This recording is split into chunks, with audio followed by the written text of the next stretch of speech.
Hi, welcome to the Firebrand TV and Indian Firebrand TV. నేను యాక్చువల్గా I'm against telling reviews, కానీ ఈలోగా reviews ఎంత చెప్పొద్దన్నా కూడా చెప్పేస్తూ ఉంటారు. వాళ్ళని బట్టి కొంచెం ప్లాట్స్ కథాంశాలు తెలుస్తాయనే ఉద్దేశంతో ఏమేమి చెప్తున్నారు అని చాలా చూశాను. ఇతని ముందు బాగా బాగా చెప్తారు. యాక్చువల్గా పెద్ద డిఫరెన్సెస్ ఉన్నట్టుగాను ఫేవరిజం ఉన్నట్టుగా చెప్తే నాకు ఎక్కడ కనపడలేదు. కానీ ఈ రెండు కోర్ట్ అనే సినిమా, దిల్రుబా అనే సినిమా గురించి రివ్యూస్ మీద నేను సమీక్ష చెప్తాను.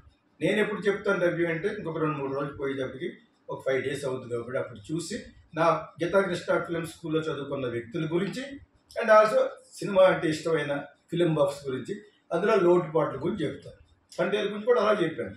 నేను ఇమీడియట్గా దేనికి చెప్పి హాని కలిగించదు. ఎస్పెషల్లీ తెలుగు సినిమాని బ్యాట్ చేయను, ఆడాలి, మనం టాప్ ఆఫ్ ద వరల్డ్లో ఉండాలనే కోరుకునే వ్యక్తుల్లో నేను ఒకను.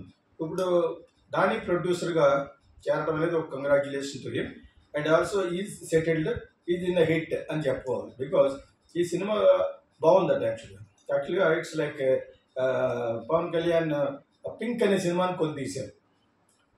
పవన్ కళ్యాణ్ పెట్టి అది కొంచెం కమర్షియల్గా ఉంది, పింక్ లాగే అనిపించింది ఈ సినిమాని ఒక అతను చెప్పాడు. మేబీ నేను చూస్తే కదా సరిగ్గా చెప్పలేను, కానీ పింక్ నేను కూడా చూసాను. అమితాబ్ బచ్చన్ యాక్ట్ చేసి ఇంకొక 2-3 యంగ్స్టర్స్తో తీసిన కోర్ట్ డ్రామా అనమాట.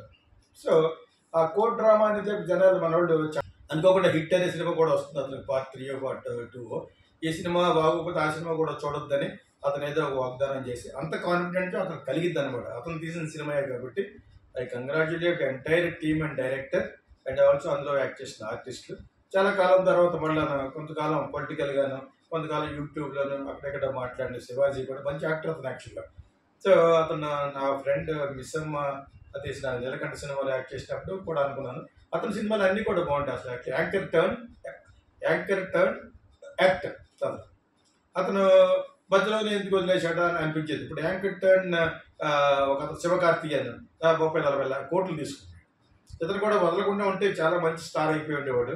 మధ్యలో కానీ పాలిటిక్స్ అట్లా వన్ సైడెడ్ అయిపోవడం వల్ల కొంచెం బ్యాక్ అయ్యాడు. కానీ అతను కూడా చాలా చాలా బాగా నటించాడని విన్నాను. నేను చూస్తాను. I want to enjoy his performance also. Actually is good actor. న్యాచురల్గా యాక్ట్ చేసి వాళ్ళు అతను ఒక మంచి స్టార్. అతనికి కాస్టింగ్ బాగా పెట్టారు. చిన్నవాళ్ళైనా నటించగల ఒక అబ్బాయి పేరు అతను హీరో, అతను కూడా చాలా బాగా నటిస్తాడు. అందరినీ కూడా సమపాళ్ళలో పెట్టి కోర్ట్ డ్రామా కూడా బోరు కొట్టదు అనిపించేటట్టుగా పెట్టి ఒక చిన్న 2 క్యారెక్టర్ల మీద చుట్టూరు తిరుగుద్ది కాబట్టి పోక్సో అనే దాన్ని ఆధారంగా పెట్టుకుని అది ఆ తప్పు చేస్తున్నాడని యాంటాగనిస్ట్ అంటాం, అది కాదని వీళ్ళు ప్రూవ్ చేయడం. Protagonist for.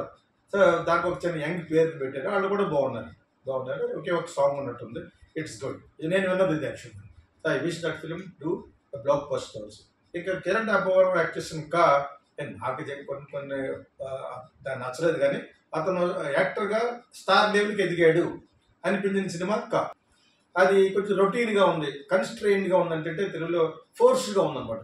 ఇది నువ్వు ఒప్పుకోవాలి, ఈ పాయింట్ ఒప్పుకోవాలి అన్నట్టుగా ఉంది ఆ సినిమా అన్నట్టుగా విన్నాను. మేబీ అతని అభిప్రాయం చెప్పుంటాడు. అతను ఎవడైతే చెప్పాడో అతను ఒక్కడ అభిప్రాయం బట్టి సినిమా రన్ అయితే ఉండదు. జనాలు కూడా నచ్చింది. అతను ముందు హిట్ దీని మీద పడుతుంది. అంతకు ముందు అతను పెర్ఫార్మెన్స్గా మంచి పెర్ఫార్మెన్స్ ప్రూవ్ చేసుకున్న అది ఆ ఇమేజ్ ఇంది మీద పడవచ్చు. They bite accept also. I don't know ఎగ్జాక్ట్గా ఏది ఎలా ఆడుతుందో తెలియదు. సో ఈ రెండు కూడా బాగుండాలని నేను కోరుకుంటాను. ఈ సినిమాకి వచ్చిన చిన్న అపవాదం ఏంటంటే దిల్రుబాకి ఇట్ ఈస్ ఫోర్స్డ్. అది కొంచెం రొటీన్గా ఉందన్నమాట. అది కరెక్ట్ వర్డ్. రొటీన్గా ఉందన్నమాట.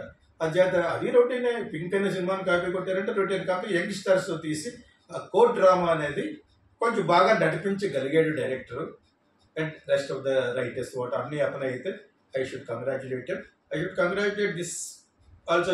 ఇది కొంచెం ఓల్డ్ ప్రోడక్ట్ కింద లెక్క. బట్ దీన్ని ఏ విధంగా రీకన్స్ట్రక్ట్ మళ్ళీ ఇచ్చేసారో తెలియదు, కానీ అందుకు ముందు స్టార్ట్ అయిన సినిమా కాబట్టి. కానీ సినిమా హిట్ అయిన తర్వాత అందులో పాయింట్లు ఇందులో పెట్టాలనుకున్నారా, లేకపోతే కొన్ని కన్ఫ్యూజన్ ఉంటుంది ఇటువంటి సినిమాలపై. అతను తమిళ్లో పిజ్జా యాక్ట్ చేశాడు. అతని సినిమా కూడా ముందు ఒక సినిమా ఉంది, చాలా బాగుంటుంది. అది ఆగిపోయిన తర్వాత పిజ్జా అనే సినిమా వచ్చింది. ఆ సినిమా హిట్ అయిన తర్వాత ఆ సినిమా రిలీజ్ అయింది. అలా ఉన్న 2 ఫిల్మ్స్ అతను ఆగిపోయింది. చాలా మంది జరుగుతుంది యాక్చువల్గా. హీరోలకి హీరోయిన్లకి ముందు తీసిన సినిమాలు కొన్ని రిలీజ్ కావు. సో విజయ్ దేవరకొండ కూడా అంతే కదా. ఏ సినిమా స్టార్ట్ అయిన ముందు అర్జున్ రెడ్డి స్టార్ట్ అయ్యింది. దాని తర్వాత స్టార్ట్ అయిన పెళ్లి చూపులు బాబాస్కర్ అనే డైరెక్టర్ ప్రొడ్యూసర్ కలిసి తీసిన సినిమా కొంచెం బాగా ఆడి దానికి సురేష్ బాబు వాళ్ళ అబ్బాయి వాళ్ళందరూ సపోర్ట్ చేయడం వల్ల ఎక్కడికో వెళ్ళిపోయిన సినిమా. దాని తర్వాత ఈ సినిమాకి ఫైనాన్స్ వచ్చి అర్జున్ రెడ్డికి ఇది కంప్లీట్ అయింది. ఇది ఏకంగా హిస్టరీ క్రియేట్ చేసేసి ఈ are change the face of the director.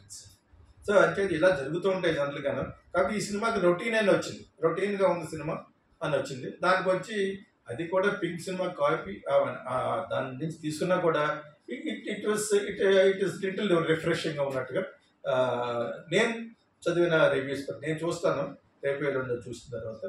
అప్పుడు నేను మళ్ళీ మా ఫిలిం స్టూడియోస్ గురించి ఫిలిం బాక్స్ గురించి మళ్ళీ correct reviews good and bad and ugly కూడా చెప్తాను. I wish both the film should do well. Especially Telugu సినిమాలు ఇలా కష్టపడి థియేటర్లో రిలీజ్ అయ్యే లెవెల్కి సినిమాలు ఉన్నాయంటే I congratulate them. We wish them good luck for those two films also and other coming films also. All film lovers, here comes Geeta Krishna International Film School. Living abroad and want to study film? We offer online courses for Telugu speakers. Learn acting, directing, screenplay, voiceover, ad films and more with our Geeta Krishna International Film School. Learn from hit movies like Sankirtana, Kokila and Kichurallu. Start your film career from anywhere in the world. Enroll now and start your global film journey.